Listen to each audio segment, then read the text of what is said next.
Buenas noches. Es un placer y honrar estar con ustedes acá en Sunchales. Y especialmente para mí, ser cerca de nuevo mi amiga de muchos años, Novia Casta, y mi amigo nuevo, Del Belcher. Yo soy un gringo, sabes, sí, por mi acento. Yo vivo en Buenos Aires. Por 13 años tengo una esposa bien argentina, muy preciosa. Y yo quiero cantar con ustedes algo, son pensamientos desde el Testamento Antiguo. Y como estaba mencionado, el título es Dame una mente de sabiduría. Y porque yo soy un extranjero, yo te pido paciencia con mi español, especialmente pronunciación. Me mata. Y me di cuenta, por eso los argentinos son tan inteligentes, porque su lengua es tan difícil, especialmente para mí. Paciencia, por favor. Tenemos un trabajo importante que hacer este fin de semana. Trabajo mental. Se requiere nuestro esfuerzo intelectual. Me acuerdo del sermón de Pedro en el día de Pentecostés, registrado en Hechos 2. Su presentación dio la luz a la iglesia. Después, la gente quedó atónita y preguntó, hermanos, ¿qué haremos? Algo similar sucedió en el siglo XVI en la Reforma. Los líderes de este movimiento redescubrieron la majestad de Dios y la autoridad de las Escrituras. Y desde entonces, estos momentos, hemos estado preguntando, hermanos, ¿qué haremos? Creo que algo similar podría estar sucediendo en nuestros días en América del Sur. Aunque no tan dramático o crucial tal vez, existe la sensación de que el tsunami de la reforma nunca llegó a las costas de este continente. Sin embargo, en las últimas décadas hay llegando olas de pensamiento reformado. Por ejemplo, en Buenos Aires hay un presbiterio. Hay por lo menos 10, 15 iglesias reforma. Había conferencias sobre la reforma. Si Dios quiere, tal vez esta conferencia ayude. Este fin de semana quiero volver a los grandes conceptos reformados de Dios, la humanidad y la creación que fueron tan esenciales para los reformadores.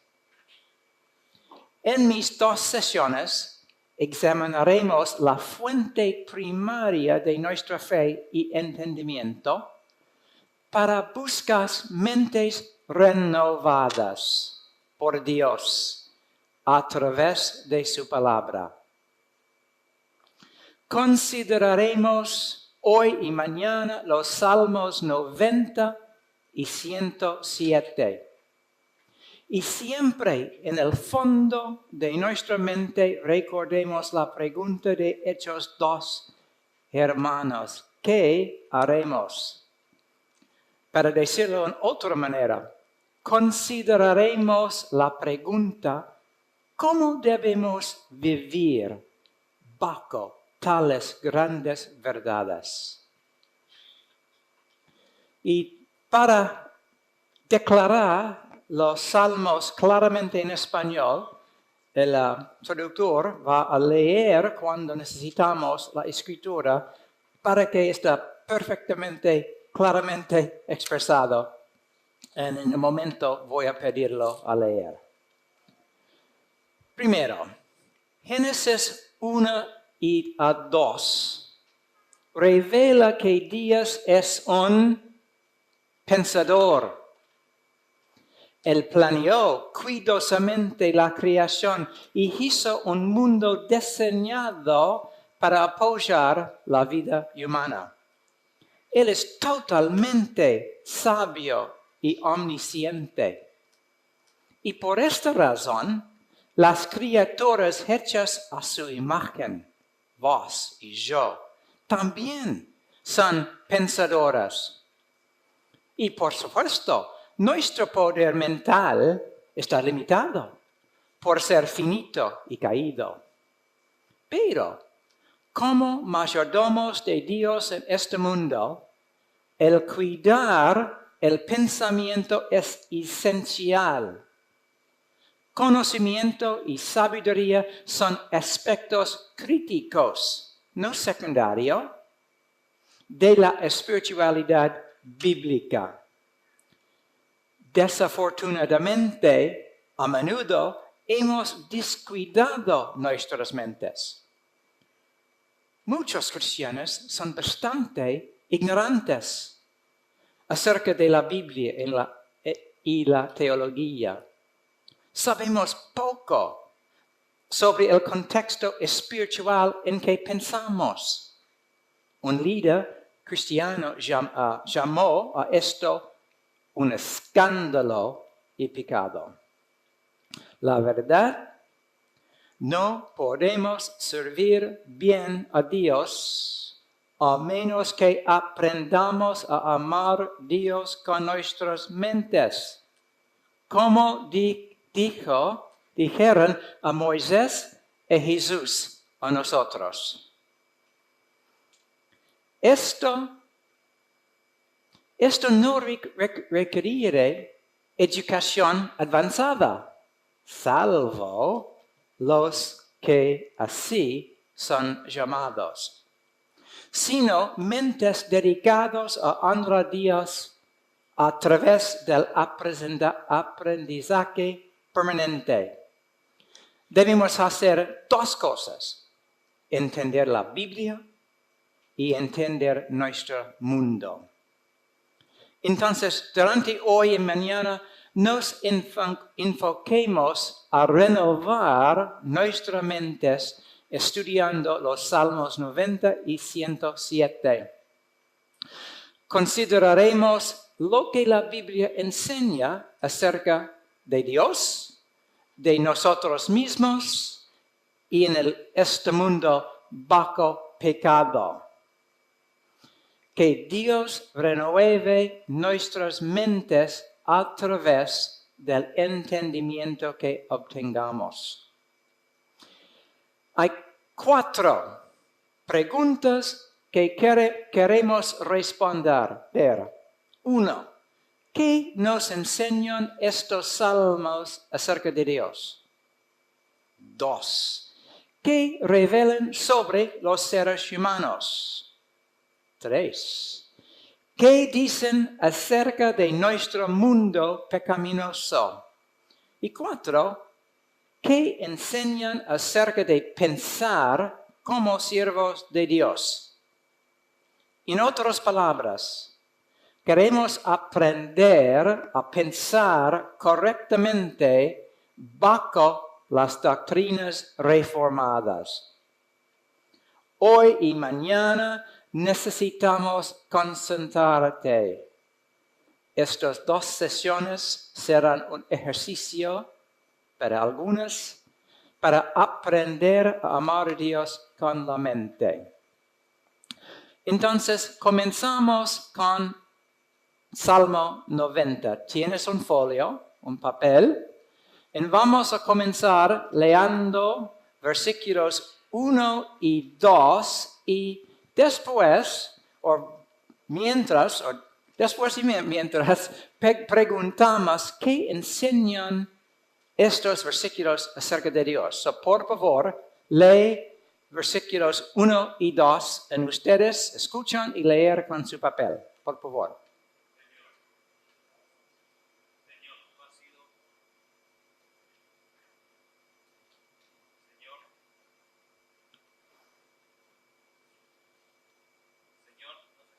No. Señor, tú has sido un refugio para nosotros, de generación en generación.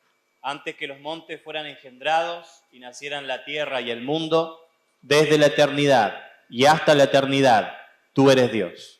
Gracias. Los versículos 1 y 2 describen a Dios con dos términos. Señor, en el versículo 1, es la palabra hebrea Adonai. Es un título, no es un nombre, y significa el gobierno, poder y soberanía de Dios. De nuevo, es un título de respeto y honor.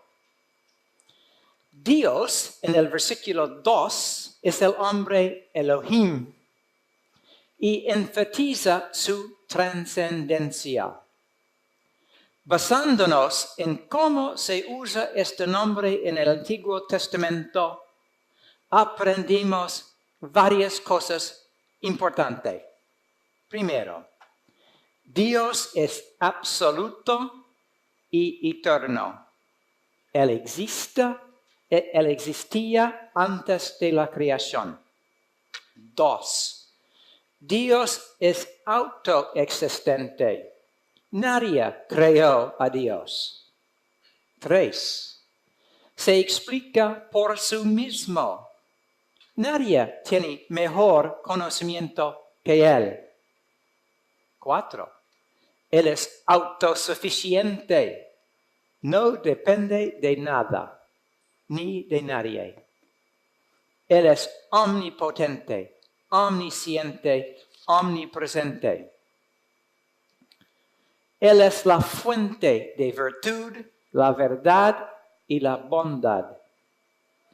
Él es el estándar por el cual cada pensamiento es medido y responsable ante Dios. Y al fin, Él es el legislador cósmico, así como el fundamento del orden en la creación.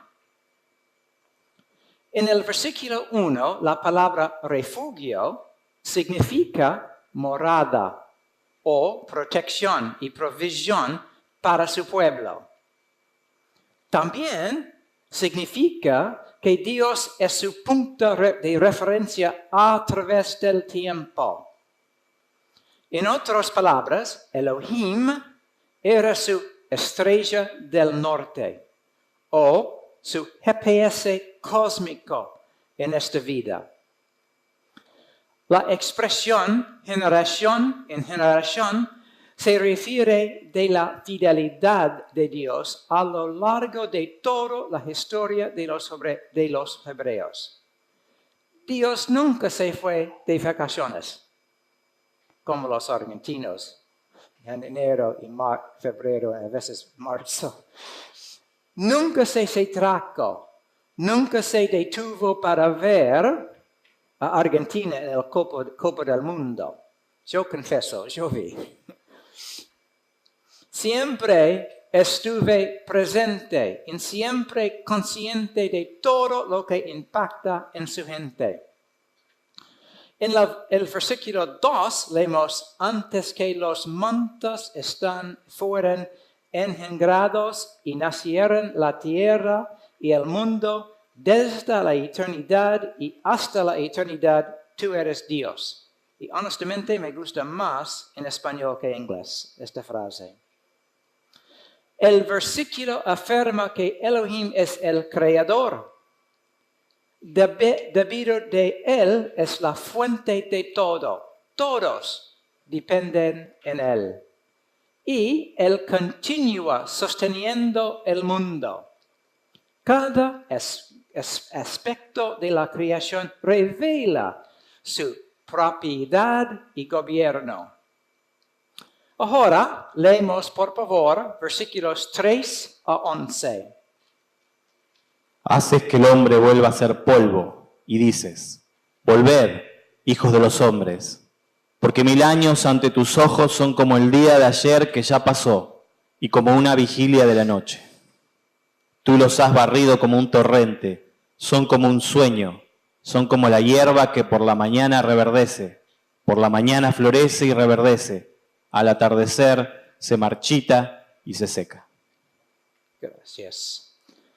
Te aviso, esta sección es duro y necesita poner atención.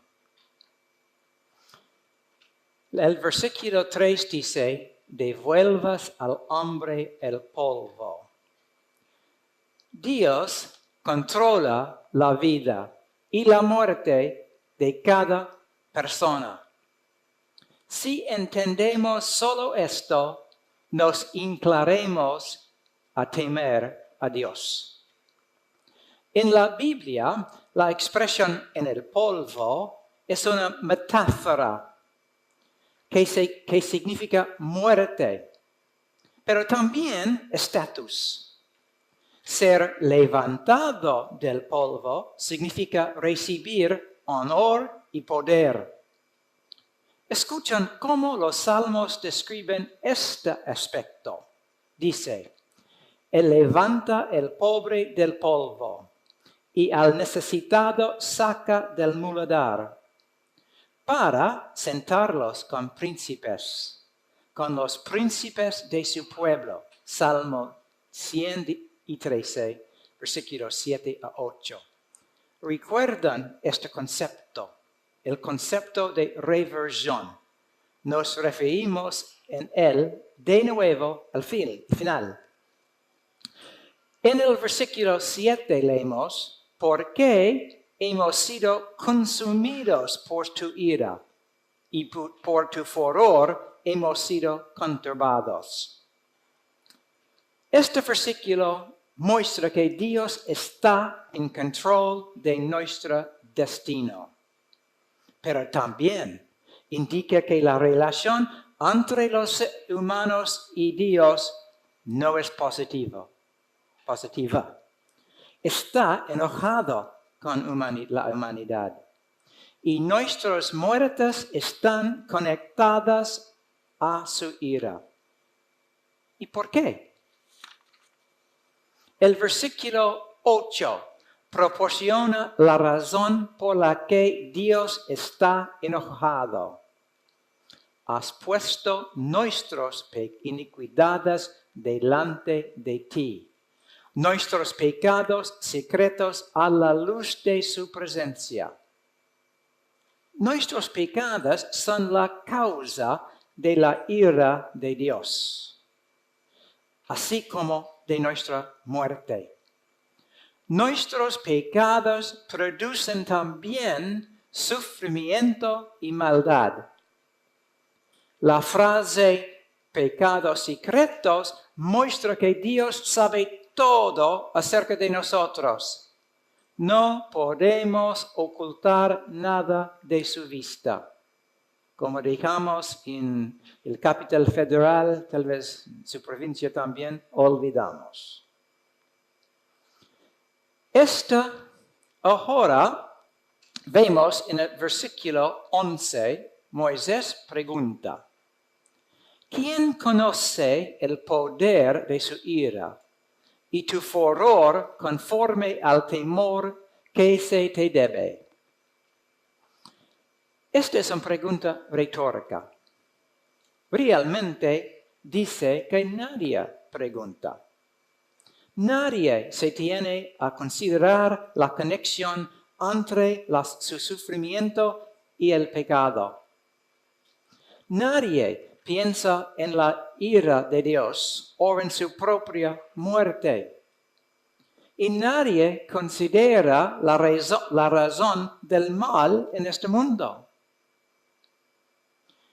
Si pensamos en la pregunta, entenderían que nadie puede escapar de la ira divina. Nadie. Nadie puede negociar con Dios para minimizar su ira, realizando buenas obras o rituales. No podemos salvarnos del juicio de Dios, como expliqué Dr. Noe. En otros tiempos de la historia de la Iglesia, los creyentes entendían mejor la mortalidad. De hecho, algunos eruditos durante la Edad Media colocaron una calavera en sus mesas como un recordatorio de su mortalidad. Y muchas iglesias antiguas en mi país tienen cementerios cercanos que también recordaron a los creyentes cristianos que debían ser buenos mayordomos durante su peregrinación en la tierra. Entonces, para resumir, aprendemos en los versículos 1 a 11 que Elohim es totalmente trascendente. Él está muy encima de la humanidad. Él es eterno y soberano. Él es el creador de todo lo que existe. Y hay una gran distinción entre el creador y la creación. Él es Dios y nosotros no somos. Eso debería hacernos temer a Dios. Y segundo, somos responsables ante Él por nuestros pecados. El pecado es la causa raíz de todo sufrimiento en la tierra.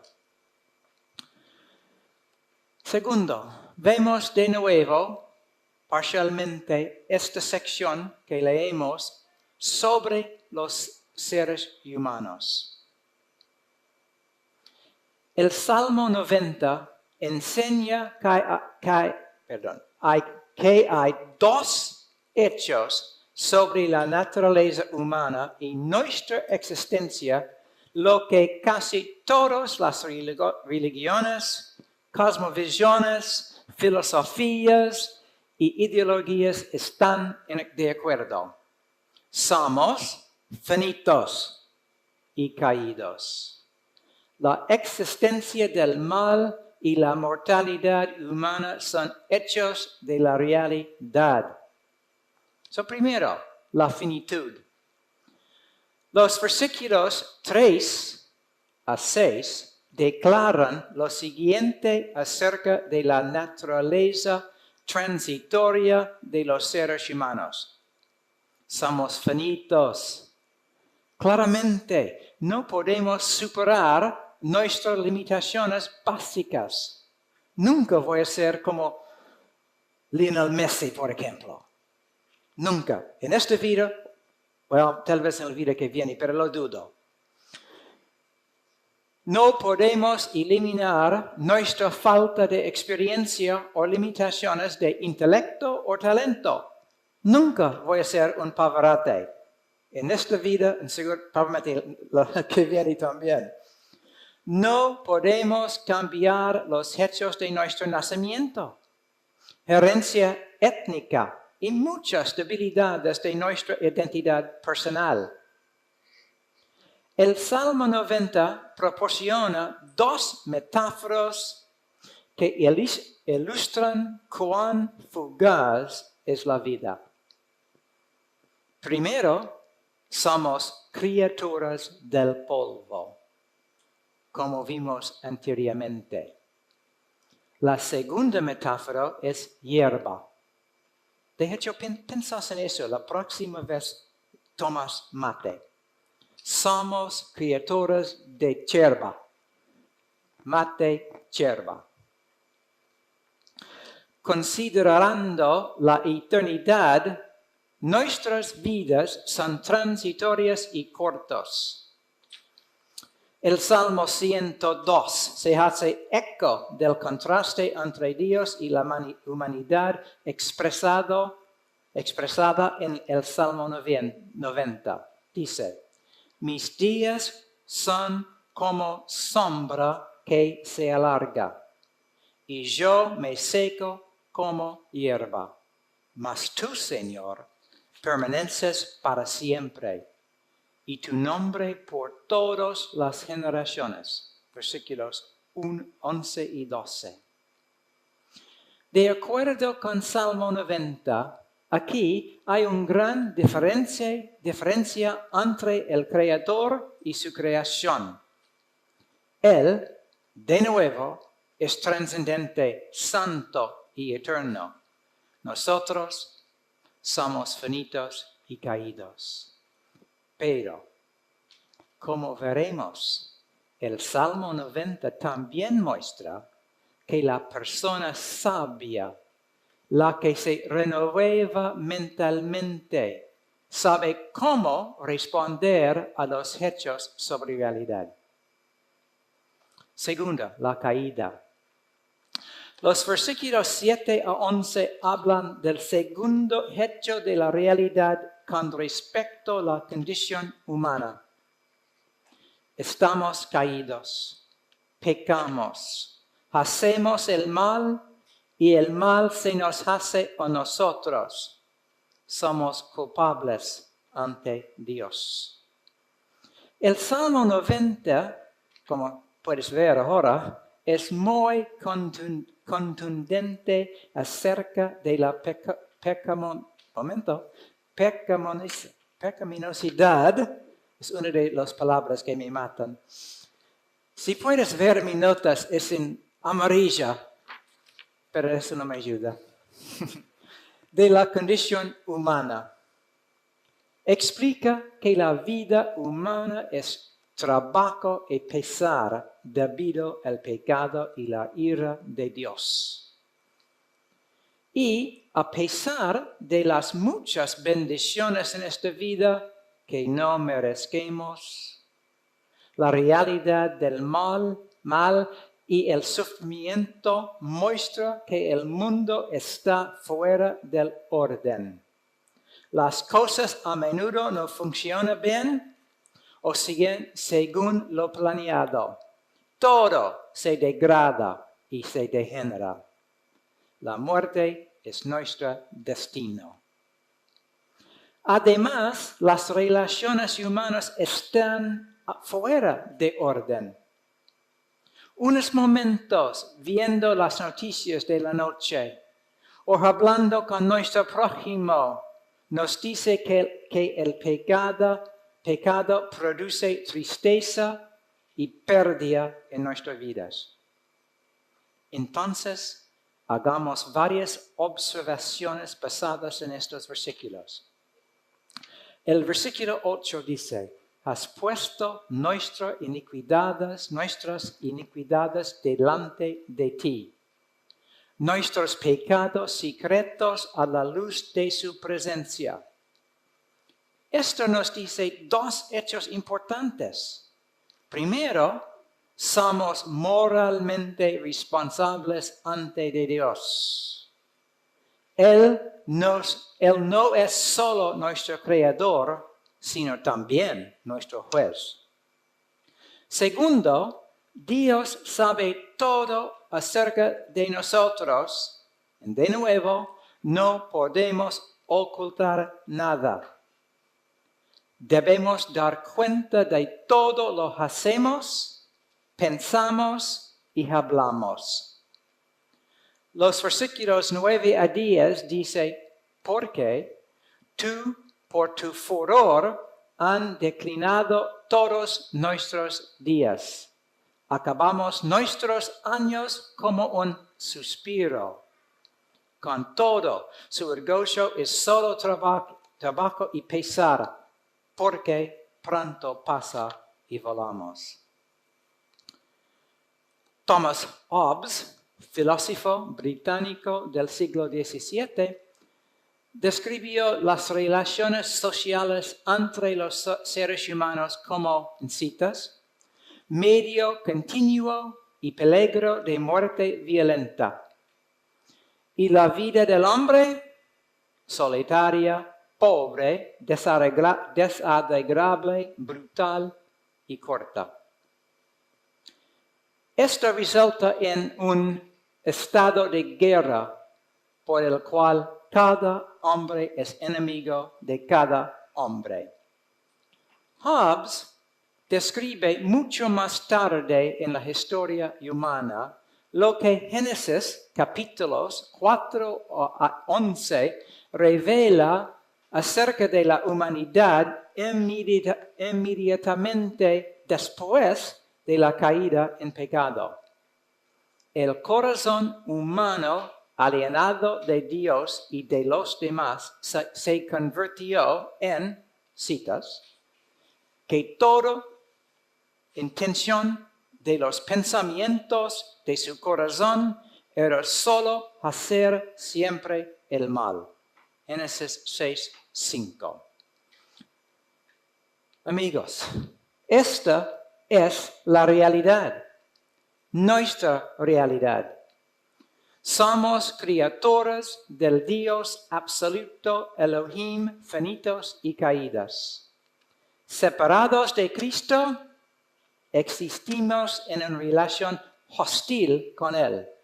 Y nuestras vidas dan testimonio de la ira de Dios. Este es el mundo apartado del Señor. La humanidad está, en citas, sin tener esperanza y sin Dios en el mundo, como dice Efesios 2:12. Entender eso y humillarnos ante el Creador es el primer paso para renovar nuestras vidas pecaminosas. Como mencioné antes, el Salmo 90 muestra que la persona sabia, la que se renueva mentalmente, sabe cómo responder a los hechos sobre la realidad. Entonces, eso fue la noticia bastante negativa. Ahora hablamos sobre la noticia positiva. Primero, por favor, leer versículos 12 a 17. ¿Escuchas o lees también en su papel?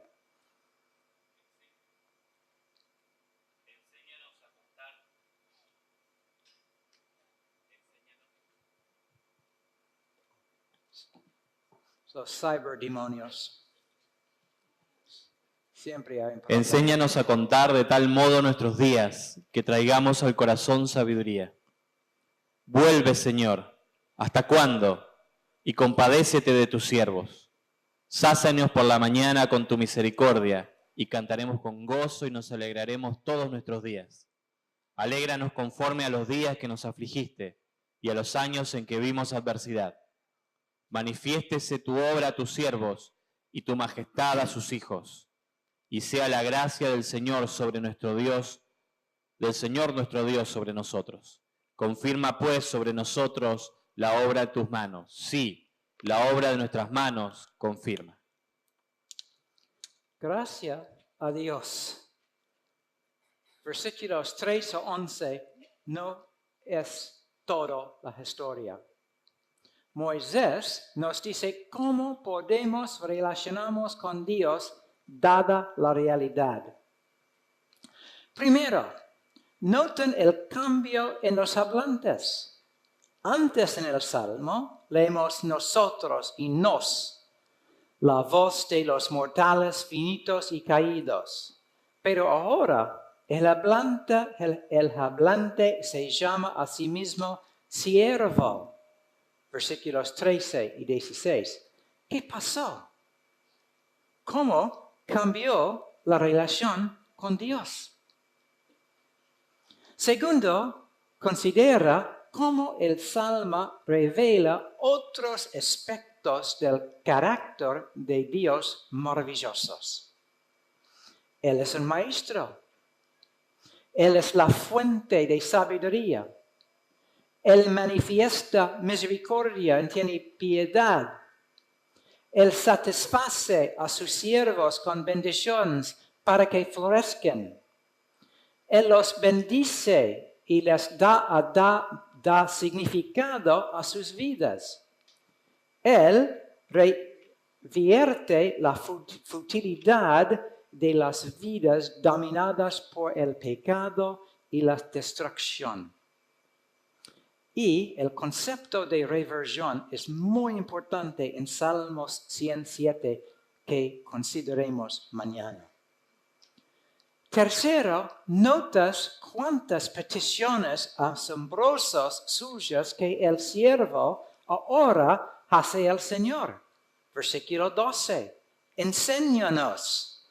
Esos son verbos en el imperativo. Vuelve en compadécete. 13. Sacianos. 14. Alegranos. 15. Manifiéstase tu obra a tus siervos. 16. Deja que el favor del Señor sea sobre nosotros. 17. Y 2 veces la petición confirma pues sobre nosotros la obra de nuestras manos. ¿Para qué? ¿Y por qué? Porque nuestras vidas pueden tener significación bajo el reino de Dios. Esto es un cambio asombroso de la relación entre los seres humanos y su Creador. ¿Y cómo sucedió esto? El versículo 14 dice, sacianos por la mañana con su misericordia. La palabra misericordia se refiere al amor firme del pacto de Dios. Moisés pidió la abundancia del amor fiel y la bondad de Dios arraigados en sus promesas del Antiguo Testamento, de ser su Dios y ellos serían su pueblo. Le está pidiendo a Dios que recuerda su misericordia y no su ira. Una vez más, ¿cómo ocurrió esto? Mira de nuevo el versículo 12. Ese es el clave de Salmo 90. Enséñanos a contar de tal modo nuestros días que traigamos un corazón sabiduría. Esta es una oración para una mente renovada. Representa una mente arrepentida. En primer lugar, la palabra corazón en el Antiguo Testamento a menudo significa mente o mentalidad. Entonces Moisés buscó una mente renovada. Un comentarista dijo acerca de la palabra corazón en este pasaje, él es el órgano más importante de la cognición totalmente transformado por Dios. Eso necesitamos. Una vez más, Moisés pidió sabiduría. Le pidió a Dios que le enseñara específicamente a contar sus días. ¿Qué significa eso? Significa comprender la realidad y una disposición para arrepentirse del pecado, incluido el pensamiento incorrecto. Moisés discernió la condición humana desde el punto de vista de Dios. Reconoció su fragilidad, dependencia y pecado. Reconoció que cada respiración es un regalo. vio que era un administrador de la vida ante el Creador. Moisés sabía que daría cuenta de su vida. Numerar nuestros días es un ejercicio en discernimiento. Conduce a la sabiduría y produce temor piadoso. Significa arrepentimiento de la rebelión. Requiere que doblegamos nuestra rodilla ante el Creador y Juez. Cantar nuestros días también significa reversión humana en lo que realmente importa para nosotros y lo que tiene significado eterno. Entonces, aprendemos a amar a Dios con nuestro corazón, alma, mente y fuerza, según Marcos 12:30. Entonces, Dios le dio a Moisés una perspectiva celestial, una cosmovisión bíblica, digamos, sobre la condición humana.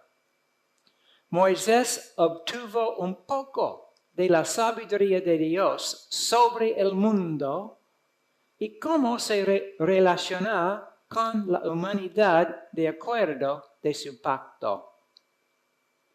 Moisés descubrió el diagnóstico y la prescripción para la curación de su pueblo.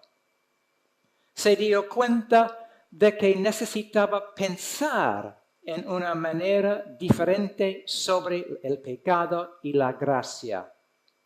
Y con esto como su estrella del norte, pude usar su brújula espiritual para navegar por el mundo de una manera que complaciera a su Creador, Señor y Salvador.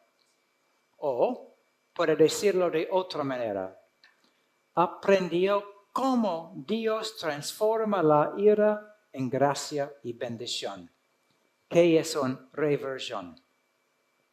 Moisés ya no era una mera criatura del polvo, bajo del reino de pecado, destinada a morir sin importancia.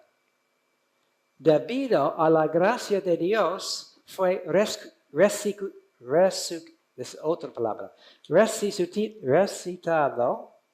del polvo y se convirtió en un residente honorable de la casa de Dios.